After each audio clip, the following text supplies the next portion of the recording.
Then Solomon assembled the elders of Israel and all the heads of the tribes, the leaders of the fathers' households of the sons of Israel, to King Solomon in Jerusalem, to bring up the ark of the covenant of Yahweh from the city of David, which is Zion.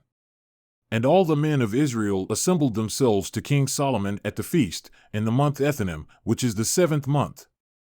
Then all the elders of Israel came, and the priests carried the ark. And they brought up the ark of Yahweh, and the tent of meeting, and all the holy utensils, which were in the tent, and the priests and the Levites brought them up. And King Solomon and all the congregation of Israel, who congregated to him being with him before the ark, were sacrificing so many sheep and oxen that they could not be counted or numbered. Then the priests brought the ark of the covenant of Yahweh to its place, into the inner sanctuary of the house, to the Holy of Holies, under the wings of the cherubim. For the cherubim spread their wings over the place of the ark, and the cherubim made a covering over the ark and its poles from above. But the poles were so long that the ends of the poles could be seen from the holy place before the inner sanctuary, but they could not be seen outside, and they are there to this day. There was nothing in the ark except the 2 tablets of stone which Moses laid there at Horeb, where Yahweh cut a covenant with the sons of Israel when they came out of the land of Egypt. Now it happened that when the priests came out of the holy place, the cloud filled the house of Yahweh, so that the priests could not stand to minister because of the cloud, for the glory of Yahweh filled the house of Yahweh. Then Solomon said, Yahweh has said that he would dwell in the cloud of dense gloom. I have surely built you a lofty house, a place for your dwelling forever. Then the king turned his face around and blessed all the assembly of Israel, while all the assembly of Israel was standing. And he said, Blessed be Yahweh, the God of Israel, who spoke with his mouth to my father David and has fulfilled it by his hand, saying, Since the day that I brought my people Israel from Egypt, I did not choose a city out of all the tribes of Israel in which to build a house that my name might be there, but I have chosen David to be over my people Israel. And it was in the heart of my father David to build a house for the name of Yahweh, the God of Israel. But Yahweh said to my father David, Because it was in your heart to build a house for my name, you did well that it was in your heart. Nevertheless you shall not build the house, but your son who will come forth from your loins, he shall build the house for my name. And Yahweh has established his word which he spoke, and I have been established in place of my father David and sit on the throne of Israel, as Yahweh promised, and have built the house for the name of Yahweh, the God of Israel. And there I have set a place for the ark, in which is the covenant of Yahweh, which he cut with our fathers when he brought them from the land of Egypt. Then Solomon stood before the altar of Yahweh before all the assembly of Israel and spread out his hands toward heaven. And he said, O Yahweh, the God of Israel, there is no God like you in heaven above or upon earth beneath, keeping covenant and loving kindness to your slaves who walk before you with all their heart, who have kept with your servant, my father David, that which you have promised him. Indeed, you have promised with your mouth and have fulfilled it by your hand as it is this day. So now, O Yahweh, the God of Israel, keep with your servant David my father, that which you have promised him, saying, You shall not have a man cut off from before me who is to sit on the throne of Israel, if only your sons keep their way to walk as you have walked before me. So now, O God of Israel, let your word truly endure which you have spoken to your servant, my father David. But will God truly dwell on the earth? Behold, heaven and the highest heaven cannot contain you, how much less this house which I have built? Yet have regard to the prayer of your slave and to his supplication, O Yahweh my God, to listen to the cry and to the prayer which your slave prays before you today, that your eyes may be open toward this house, night and day, toward the place of which you have said, My name shall be there, to listen to the prayer which your slave shall pray toward this place. And listen to the supplication of your slave and of your people Israel, when they pray toward this place, listen in heaven your dwelling place, listen and forgive. If a man sins against his neighbor and is made to take an oath, and he comes and takes an oath before your altar in this house, then listen in heaven and act and judge your slaves, condemning the wicked by bringing his way on his own head and justifying the righteous by bringing him reward according to his righteousness. When your people Israel are defeated before an enemy, because they have sinned against you, if they turn to you again and confess your name and pray and make supplication to you in this house, then listen in heaven, and forgive the sin of your people Israel, and bring them back to the land which you gave to their fathers. When the heavens are shut up and there is no rain, because they have sinned against you, and they pray toward this place and confess your name and turn from their sin when you afflict them, then listen in heaven and forgive the sin of your slaves and of your people Israel. Indeed, teach them the good way in which they should walk.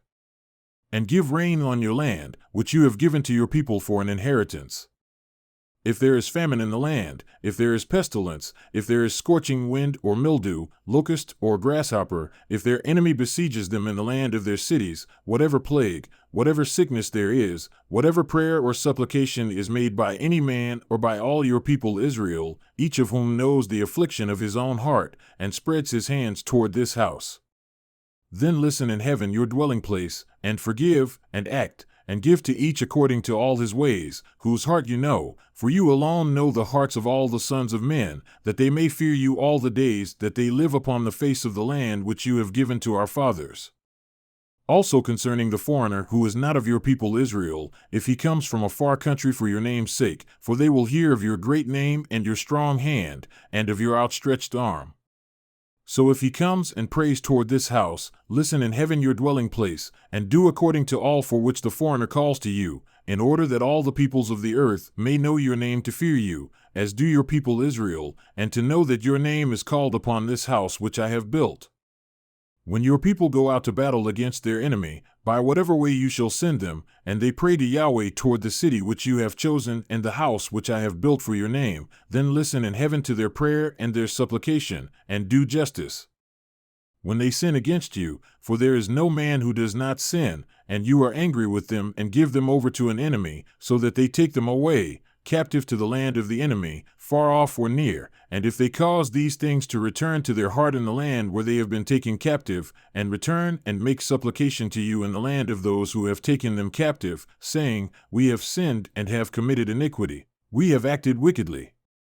And if they return to you with all their heart and with all their soul in the land of their enemies who have taken them captive, and pray to you toward their land which you have given to their fathers, the city which you have chosen, and the house which I have built for your name, then listen in heaven your dwelling place, to their prayer and their supplication, and do justice for them, and forgive your people who have sinned against you and all their transgressions which they have transgressed against you, and give them over as objects of compassion before those who have taken them captive, that they may have compassion on them. For they are your people and your inheritance which you have brought forth from Egypt, from the midst of the iron furnace, that your eyes may be open to the supplication of your slave and to the supplication of your people Israel, to listen to them whenever they call to you. For you have separated them from all the peoples of the earth as your inheritance, as you spoke by the hand of Moses your servant, when you brought our fathers forth from Egypt, O Lord Yahweh. Now it happened that when Solomon had finished praying this entire prayer and supplication to Yahweh, he arose from before the altar of Yahweh, from kneeling on his knees with his hands spread toward heaven. And he stood and blessed all the assembly of Israel with a loud voice, saying, Blessed be Yahweh, who has given rest to his people Israel, according to all that he promised. Not one promise has failed of all his good promises, which he promised by the hand of Moses his servant. May Yahweh our God be with us, as he was with our fathers. May he not forsake us or abandon us, that he may incline our hearts to himself, to walk in all his ways, and to keep his commandments and his statutes and his judgments, which he commanded our fathers.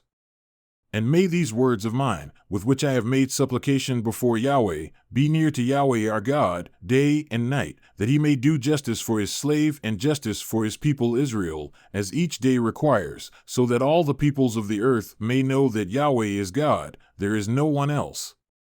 Let your heart therefore be wholly devoted to Yahweh our God, to walk in his statutes and to keep his commandments, as at this day. Now the king and all Israel with him were offering sacrifices before Yahweh.